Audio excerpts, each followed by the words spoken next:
Welcome to Venture Step Podcast, where we discuss entrepreneurship, industry trends, and the occasional book review. Today's topic is something that I've been curious about for some time, and it's becoming to be more developed and I think going to be a talking point in the industry of search engine optimization. And not only a talking point, but also a required set of materials and skill sets going forward in the future. But I think everyone's caught a little off guard how quickly this technology is being adopted, where the expectations of where a LLM would be now, or the adoption from the user base, or the movement of enterprise customers towards this AI-centric workflow or products, I think caught a lot of folks off guard, even the people that are providing the services. And I think it's just interesting, right? Where for 20 years, well, let me backtrack for a second. This whole thing that's been going on for the last, AI stuff has been around for a while, but these LLM products and the original beta version of ChatGPT and where we are now, I've mentioned it many times in the episode, blows your mind. Like how quickly things have progressed is insane. People couldn't predict that. No one said, okay, we're going to be where we are 2 years from now.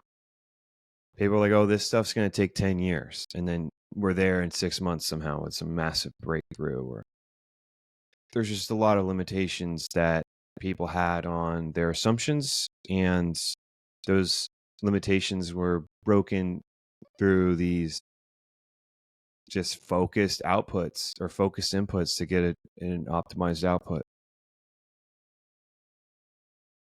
And sort of what I think is interesting is just the amount of adoption and change, not only for your industry, like my industry of insurance, is seeing massive changes with AI. And if you aren't embracing AI, then you're going to be left behind. It's simple as that. And I think companies that are in denial of the importance of using AI in their workflows on a daily basis are the companies that will really struggle to progress. Because something that would normally take a couple bodies, throw bodies at the problem, just spend 60 hours building out the workflow using an AI agent or whatever it may be, some kind of generative solution, generative AI, or an agentic workflow to build what you need to do. And if it's a repetitive, manual, administrative task, this can be easily optimized. And that's not to say that we didn't have solutions before, like these RPAs and different things. The difference is that these AI systems take a lot less technical skill, and they also have flexibility on different formats that are coming in. It's just a lot better. It's just a way smarter way of going about optimizing and automating things. That being said, there's also some changes to like industries that haven't changed in a while, mentioning mine, insurance, as well as the search engine optimization industry. So SEO has always been a foundational piece of ranking on not websites, but on these search engines for the crawlers. And it's been the same way for 20 years. There's been slight changes to the algorithm, but basically it would be like you play by the rules, right? Where you have on-page SEO, off-page SEO, and then you have the technical SEO where you have on-page, you have this like hierarchical usage of information to where you're using headers and subheaders, and you're using H1, H2, H3, H4s, and then you have this contextual information below, and the crawler and the engine is looking for these keywords that the user prompted into the system. And then that combined with off-page SEO, which would be your authoritative rank, where you ranked compared to your peers in that cluster of information. And the way to get that is through basically like these backlinks. But there's a little bit of contention. Like Google says we don't use backlinks. There's proof that they use backlinks. No one really knows, but it doesn't hurt. The backlinks gives you this authoritative rank, as well as other things like how readable and usable is your site, how easy is it for search engines to crawl, which would be like the technical piece, like making sure that indexes or crawlers can index your website. All of that combined allows you to be a high ranked website in your space. And so that is the entry ticket now for you to even be considered. Because when I was talking about fast adoption, the adoption of these AI agents / LLMs, however you want to phrase it, it's not really an agent, but like a chatbot, searching for the user has really increased. So as of 2025, I'm reading this off.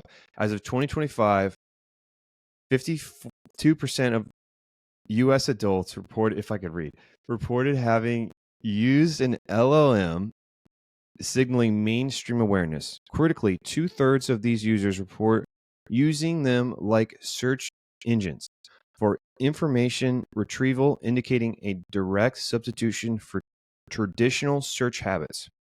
Next empirical information is, while still a fraction of Google's total search volume, LLM-based search is rapidly gaining ground. It accounted for approximately 5.6% of U.S. desktop search volume as of June 2025, a figure that has roughly doubled from the previous year. More recent studies suggest LLMs now account for as much as 27% of all searches in the United States. Google AI overviews are designed to provide a comprehensive, synthesized answer directly within the search results for the user without needing a click to retrieve from an external website. Studies confirm that the impact of this model, with nearly 60% of searches in the US and EU now ending without a click to a non-Google property. So basically, these AI overviews, or Google AI overviews, are resulting in what is being deemed the zero-click search, where people are searching for information and they're finding the information they need, and the answer is rich enough for the user to deem that they don't need to click anywhere. So that's kind of a problem if you want clicks on your website. And then another thing I found was interesting when I was doing a little bit more reading about this was that each model and company has different parameters and thought processes on who they cite and how rich are their citations. So Google in Perplexity, which Perplexity is a little less well known. Perplexity is a AI company that specializes in search engine stuff. And so they're trying to replace Google as the AI native search engine. Still think it's going to work out that well, but good luck to them. It's going to be really tough. It sounds like a piece that you hear all the time, where is your product a feature or is it a product? Is this a product or a feature? And you've seen repeatedly over time with these massive companies like ChatGPT, Google, Microsoft, implementing these features that just wipe out just hundreds of startups because they were a feature, not a product. And so Perplexity is trying to become not a feature, become a product. I just don't know how they compete at the scale of Google. Maybe they could have a niche out there, but anyways, don't want to get us too distracted. We're just trying to explain Perplexity as a company. Back into what I was talking about. So when I was doing some research, the different models have different parameters of how they evaluate sources and cite. So studies showed that Perplexity and Google cited more often with a roughly 6 citations per query, whereas ChatGPT had less citations at 3. So Google and Perplexity had nearly double, or not, I say nearly, but these are all, I say nearly because it's an estimate, because it's a couple thousand queries. They're basically taking the average. So we can just call it double, whatever, who cares? So they have double the query. They have double the citations for query, which was interesting. And then there's different models, right? So ChatGPT 4.0 is authoritative seeker, is how you could describe it, is that it heavily favors factual information from authoritative sources. And one of its main sources is Wikipedia, alongside major news outlets. So it's trying to stay away from things that might cause hallucinations or false information. So unless you're like heavily vetted, you're probably not going to get cited by ChatGPT 4.0. So the people on top stay on top in that scenario. And then Google Gemini AI Overviews has broad aggregators, or is a broad aggregator where most of the time it will reference wide range of sources, from community forums like Reddit, Quora, social media platforms, to like random product blogs / authoritative experts in a certain area, with the vast majority of those queries, 82% of the time, being what is deemed rich content pages that are cited versus the homepage. Perplexity has it broken down in 2 categories, which I thought was interesting, where it has a personal search query and then a enterprise search query. So the personal search query has emphasis on community forums, likes to reference Reddit and these other form like websites like Quora. Then businesses typically reference industry niche publications or reports or data-driven blogs, vendor blogs. Whereas the personal version references forums and opinions and gathers that information. The B2B searches, it's just, okay, here are the most useful information I deem to be useful. And that's how they understand, okay, this is a business search from an enterprise. We then need to reference these industry publications or these data-driven blogs from vendors, and that's where we'll get our information. All of that I find is very interesting because it definitely disrupts what was the 3 pillars of SEO. Like for the longest time, as I talked about, is on-page SEO, off-page SEO, and technical SEO. So the old goal was just to be part of this high-value keyword.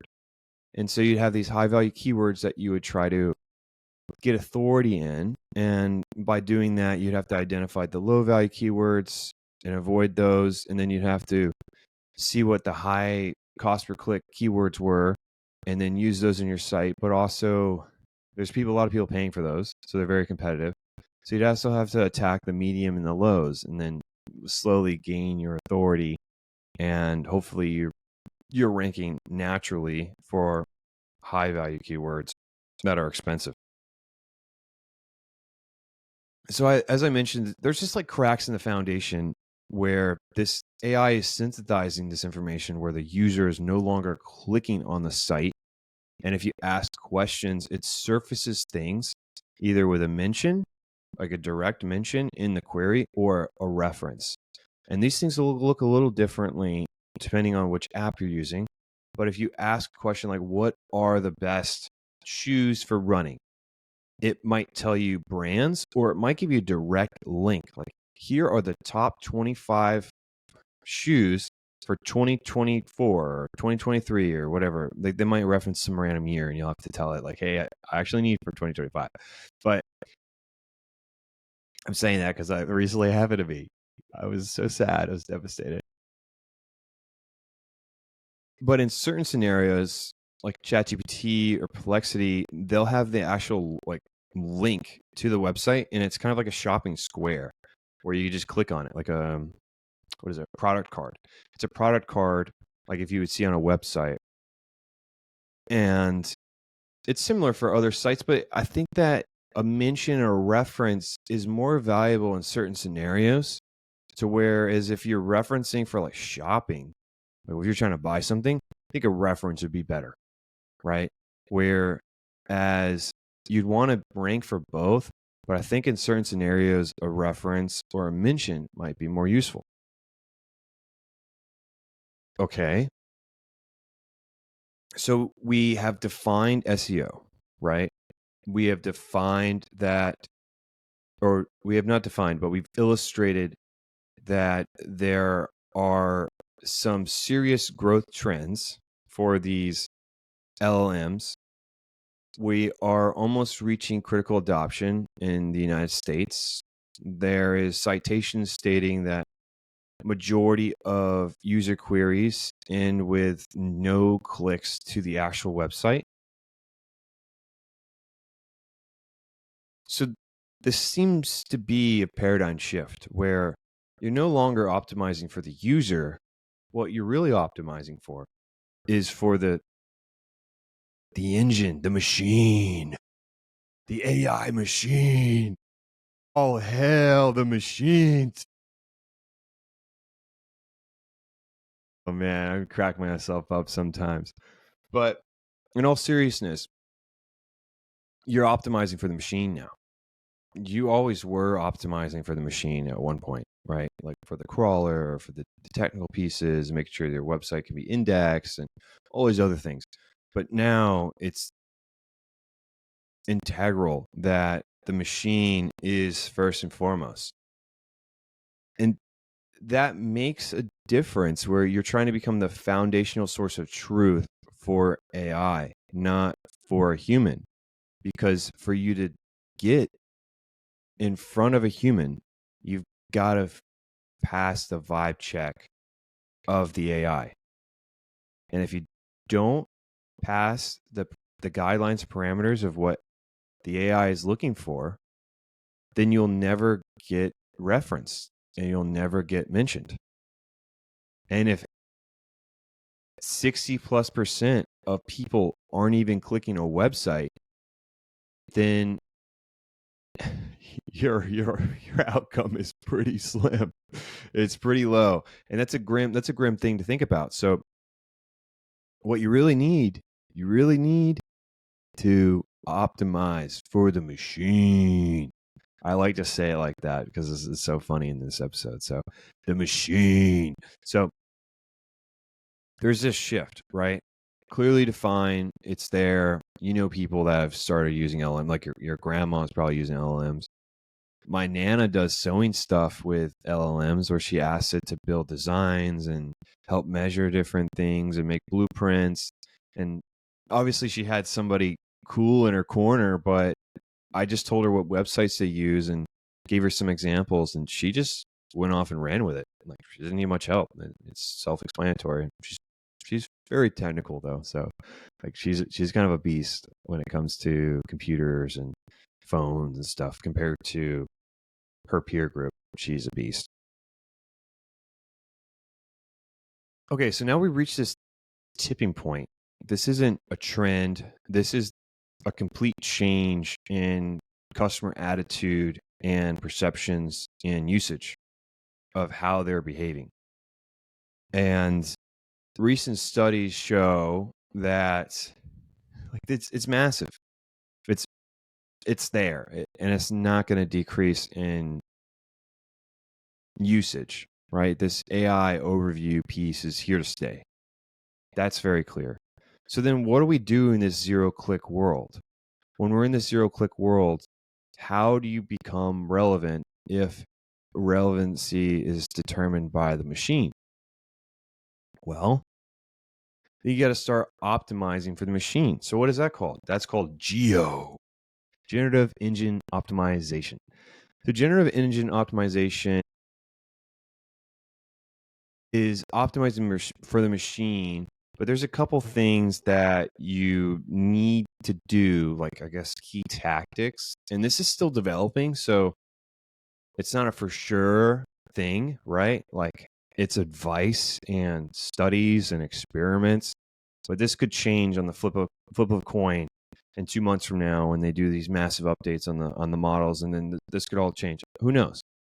But as we speak, key tactics is the EEAT: experience, expertise. I said A, right? Authoritativeness and trustworthiness. So basically, what's the experience, expertise? How authoritative are you, and what's your trustworthiness? Similar to SEO, I think the difference really is the conversational language, like making sure that your information is conversational and easy to source, and it's in a structure and a manner to where there's not information hidden and everything's there. And so it's going to be a lot more information than typically a human would be interested in, because what's different from SEO and geo is large language models use semantic search versus SEO uses keyword search. So keyword search is a word, right? So you have a word. So it says, I want to play baseball at, or I want to see baseball at Fenway, or I want to watch soccer at Anfield. And so there's keywords that are associated with soccer and Anfield and watch, right? So it knows that you want to watch a game at Anfield, which is owned by Liverpool FC, and Anfield is in Liverpool, England. Or yes, I was thinking like I just put the other way, England, Liverpool. That doesn't make any sense. So all this being said, those are things that are linked together, right? So they're linked together. So the machine knows, in this example, that these keywords come up together often, like a keyword pairing. Whereas semantic search understands fundamentally the user's intent, what they're trying to say, even if it's misspelled, what they're trying to do, even if they don't explain it well, and taking the context of not only the words that are keyword specific, but also the context of the full query that was sent to them, and then the context of the chat that they have. So it has a way better understanding of what is going on around him or her. I don't know. The machine. I like to say machine, but whatever. The machine understands your thoughts, your life, everything. I'm feeling pretty funky today, by the way. I don't know. I've had the most productive day I've had in months after getting sick. So I'm just buzzing right now. But okay, so the machine understands the full context, whereas SEO just understands like the words and they're linked together, but doesn't necessarily understand why they're linked together. Like no one told them why. So the machine doesn't know. Whereas semantic search, it understands all that stuff. Like that's part of the LLM. The LLM can link the different words and the intent to understand what's going on. And so it unlocks a different perspective on this lexiconal, like this I don't know if that's a word, like a lexiconal search, like the lexicon, where as before couldn't do that. And that's why it's important to provide the machine with full context on what you're trying to do or what you're trying to talk about versus just talking about it. And it's a little different, whereas before you were kind of just, oh, I'm trying to get these keywords on my page, and reference them and then get some backlinks and then build a whole bunch of different posts, and that builds my authority and get people to visit there. And then if they visit, they don't immediately leave, and that builds my authority some more. And I've got some more references of these keywords I want to rank for, and then I'm ranked.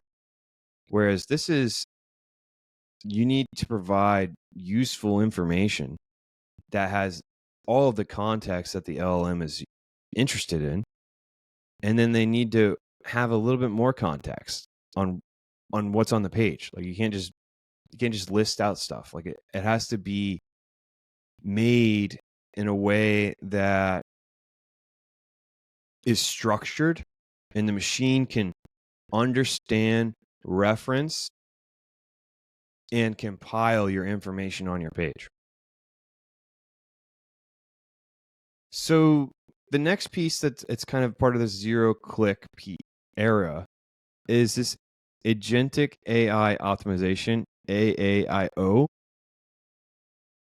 This is a newer segment, even newer than Geo, whereas AAIO hasn't really started as much yet, but it is starting, where you're seeing that agentic workflows are being offered at an enterprise level from Google, Microsoft.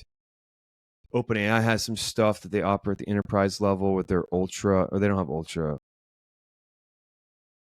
I'm not sure. I think there's called Pro, ChatGPT Pro. And then Google is called Ultra. Like their highest tiered model offers the ability for agents to do stuff on your behalf. They just can't do things that require them to log in. And if they have to log in, they require you to approve the login and type everything in, which is really a bummer. Like you can't give your passwords to the agent and then have them do stuff for you. So that kind of sucks. But looking things up and researching and doing those things on your behalf and like typing in information that doesn't require login, agentic workflow all day. Okay. So this is a little bit newer, but it's going to become more popular in the future. Like there's going to be a lot more AI agents doing stuff, which is a little bit different, right? Where it's like Geo plus this other stuff.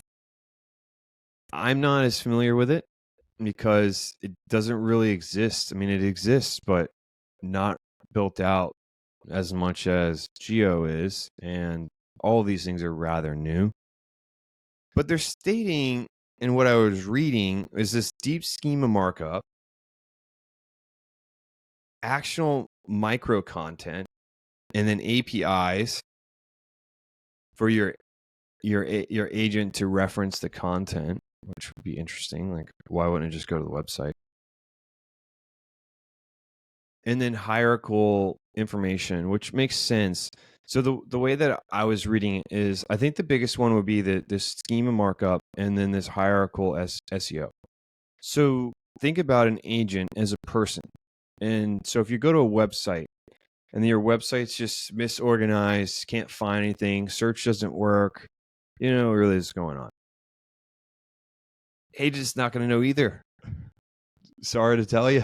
Like if you have a hard time doing it, then the agent's probably going to have a hard time doing it. But if you go to a website like dictionary.com and they're looking for random letters that start with F, or I said letters, random words that start with F. So when you go to dictionary.com, it's in a structured schema to where when you get on the website, you see Fs, and then you click on F, and then they can scroll down. They could search all the words they want that start with F, extract the information, and come back. That's a way different scenario when you have all these random web pages that have words that have the Fs on them, and it doesn't allow the agent to parse the structure of the website. And I guess you'd have to explain it in a way, or I need to explain it in a way, where you need to structure the website where it has easeability of understanding by an agent. And the easiest way to do that is to have it structured and hierarchical so the agent can understand. the semantic context of your website and where it needs to go. So there's kind of a lot there, but I just thought this topic is so interesting because I'm working on these blogs. Checking the time here. I was working on these blogs and I was like, hold on. I'm spending all this time writing these articles, but who am I writing for? Who am I writing for? And what am I trying to do? Well, I'm trying to become a Spotify partner. I'm trying to grow Spotify. I'm trying to grow YouTube. So for me to do that, I need more visits. And the good way to do that is to repurpose the podcast content and make articles so then people could search stuff online, they could see it, and they could find what I'm talking about interesting, and then maybe they watch this video. And maybe not, but it doesn't hurt. And also, you can get referenced by AI and these other things. But then when I was really thinking about it, I was like, okay, in the future, who am I writing for? It's not a human. It's got to be AI. And I know there's been talk about the geo and this like other type of SEO, the AI optimization piece, like in this agentic AI optimization. He's been talking about it, but it's becoming increasingly more important. So then I was like, okay, well, if I'm writing for these folk, what do I need to do? And so then I just did a crazy amount of research. Then I made AI gems or Google gems, like these AI templates that structure my transcript of my data into you hear this, you gotta hear this, a readable file that allows the LLM to understand the full context of the content that they are referencing or searching for to give me a higher likelihood of a mention or a reference. It's pretty neat. And I made these little, let's see if I can share this screen.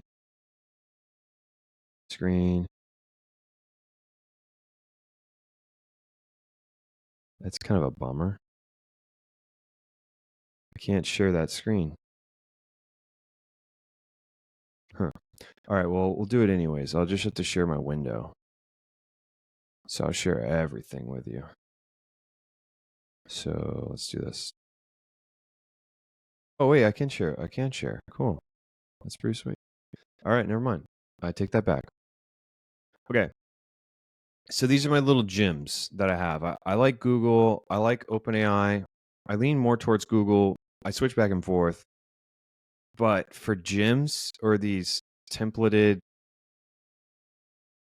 workflows, I think Google is superior in many ways than OpenAI. Okay, so I had built some things prior, and you can see that I have an Obsidian VentureStep templater. I've got the VentureStep episode engine, which is what I do when I put together all my notes and my research. I put it all together and I give it to my templater or my episode engine. And then the episode engine formats my notes and research all into an outline that's structured and is in the same format every time. So when I do this podcast, I can, if I need to, I can just quick glance. Normally I have stuff printed out and I can just reference it, but that's a different matter. Today, I wanted to show, so I've got this VentureStep image generator, and then I've got the VentureStep article engine, and then I should have one more. Oh, well, I have this templater, so that's why I have three. Okay. So if we look at this, I'm going to share my secret sauce with you. Let's see. I should be able to edit that, though. Okay. All right, so let's do edit. So I'm going to show you. All right, so it took me 4 versions. Took me a lot of tries, a couple tries, more than I would like. But first, we define the role of who we are. We're the SEO specialist, and our primary mission is to convert raw podcast transcript into a comprehensive, high-value article for the Ghost blog. Ghost is a company that I use. They're an open source project. They share all 100% of the revenue proceeds directly to the content creator. And it's overall a great project. If you want to support it, feel free. That's who I subscribe my podcast to. Didn't want to use WordPress because of all the stuff they've got going on with their person trying to take over the nonprofit and such. Anyways, so I've got this system prompt that it follows, and then the output looks like this. So the recent one I did was robots, brains, and future independence, which was a episode about NVIDIA, Neuralink, and a couple other things. Oh, right here, it says keywords. NVIDIA, Project Groot, Neuralink, human trials, robotics, AI, foundation models, brain, computer interface. Interesting. Talked about that a while ago, like over a year ago. So this first components, this is my SEO title it's creating. This is the meta description for the crawlers and such. Keywords is more of like a reference, like if I want to use these keywords on ghosts, I could, don't necessarily. And then this is the URL that it's suggesting for me to use. I change this stuff sometimes. Most of the time it hits it on the mark. So then I have Obsidian knowledge links that I have to remove, but I like Obsidian and I like to link stuff. So I try to link things. And if I don't have links, I make links. It structures your article. I've got the article, and then the too long didn't read for social media. And then here's where we get into it right here. Introduction. So it talks about what the content's going to be, and then has all the key takeaways for the AI to reference. And it's got the full conversation of the transcript, but it's enhanced where it's structured. So it has the intro, it has what it's talking about, introduction, Project Groot, Neuralink, human trials. It says exactly what I'm saying. And then it pulls out little snippets for me. So it says, understanding foundational models with a Lego analogy. And then it pulls out a quote. A foundational model is where you have these 3 basic Legos and you can build a Batmobile or a Princess Castle without having the instructions. But to do that, you need a solid understanding of your environment, a solid understanding of physics, and a grasp of how your body interacts with the external environments. These are crazy things, like when you step as a robot, how long should you wait until your next step? Or how much force is there in the rotation between steps? How do you lower your center of gravity on a slippery surfaces? All these crazy things that you wouldn't think that are that complicated are pretty complicated for robots. Super sick. So cool. So I'm structuring my transcript. I'm keeping all of the content for the transcript, but I'm structuring it and making sure that it's useful, readable, and accessible with the full context of what I'm stating, why I'm stating it, and why it's impactful. And not only am I doing that, it has these key call outs so the AI can know that, like, hey, this is another quote or this is another crazy thing that he's referencing. And then all my references are at the bottom. So, yeah, very, very interesting stuff. Very interesting stuff. I just thought I'd share that. That's what I've been working on, why I've been so interested in this. And I've been thinking about it for a while. Just wasn't at the point where it seemed like it'd be important. It's more like a pie in the sky thing. Dalton, you're always in the pie in the sky. But now it seems as though way more important than it used to be. Stop sharing.